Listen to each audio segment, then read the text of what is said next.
So you know the secret to weight loss is calories in versus calories out. But how do you determine your caloric needs? Well, we'll take a look at the best calorie counting methods as well as some common mistakes right here on the Be Fit Life.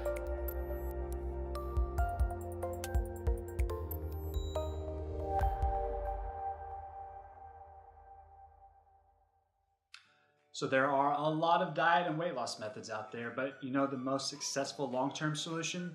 It's calorie counting. Counting and being aware of your food intake is, without a doubt, the best way to make sure you're consuming the right amount of energy. Now, I know what you're thinking. Counting calories? That takes too much work. It takes too much time. It's too difficult. Well, if that's your argument, you'd be wrong. Look, if you're serious about losing weight, you want to eat the foods you like, not the foods someone else tells you you have to eat. That means you need to know what you're eating and how many calories are in it. Calorie counting allows you to eat your favorite foods and train yourself to build good, sustainable habits for the long run. It's the best system.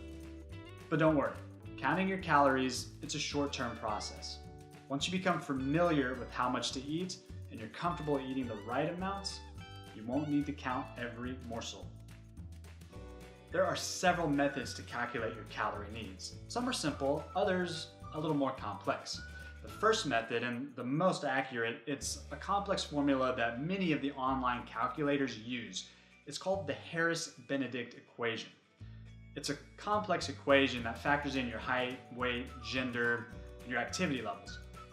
The Harris-Benedict equation has been around for over 100 years, and it's based on scientific peer-reviewed studies. It's a very accurate way of determining your metabolic and your caloric needs. Over the past 100 years, it's been researched, it's been modified and updated, and it can get pretty accurate if you're honest about your lifestyle. Check out the links below for more information on the Harris-Benedict equation and some online calculators to find out your specific calorie needs. Now, if you want something a little more simple, I'll give you my secret. The simple method, it's not the most accurate, but it'll get you started and it can be easily adjusted to fit your needs. Simply take the weight you want to be and multiply that by a number.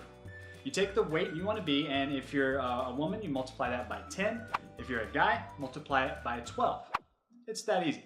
Now, if you're super active, maybe you're training for a triathlon or some kind of athletic event, you may need to add a few extra calories. I would say about 300 calories for girls, maybe 500 calories for guys. So here's an example of my simple method. Let's say you're a 220-pound male and you want to lose a few pounds, maybe drop down to 195. Simply take 195, multiply it by 12. This will give you a little over 2,300 calories. This is a good starting point. Eat 2,300 calories for a few weeks and see if you lose weight. If you feel sluggish and lethargic, consider upping the calories by 200 or so every day. If you're not losing weight, consider adding exercise before you decrease the calories anymore. So decrease the calories, increase the exercise, and that will help balance out the calories in versus calories out part of the equation. I should note that there are a few things to consider for the simple method. First, it does not take your current activity level into account. So if you're very active, you may need to add a few extra calories.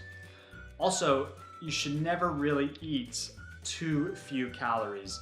If you're a woman, don't go under 1,000 calories. If you're a guy, don't go under 1,200. It's not enough nutrition. Your metabolism will crash, you'll end up yo-yoing back up. Just make sure you're eating the right amount, don't go too low. No matter which calorie calculation method you decide to go with, there are a few common mistakes that most people make.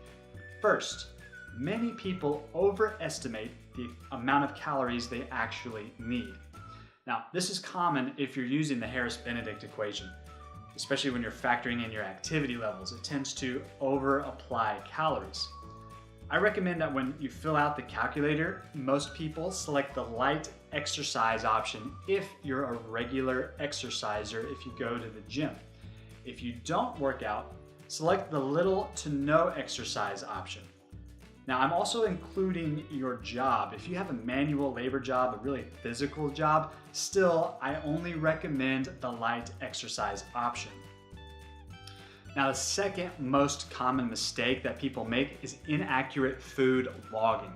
So for example, you know how many calories you should be eating, but maybe you're not measuring your food correctly, or you're forgetting to log meals, or you skip the log altogether. I recommend dedicating 2 weeks to accurately log and measure your food. Once you start accurately recording your food, people without a doubt come to me amazed, saying they can't believe how much they were overeating. It's an easy mistake to do, so make sure you fix the problem before it becomes an issue. I recommend using free apps such as MyFitnessPal to record your food. I'll put the link down below. Now, one final word. These two methods I talked about are ideal for losing weight. If you're trying to gain weight or gain muscle mass, there are other factors to consider, but we'll talk about that in other videos. Hey, I hope you enjoyed the information. Feel free to comment down below and don't forget to subscribe. Also, follow me on Twitter, Instagram, and Facebook. And let me know if you have any questions.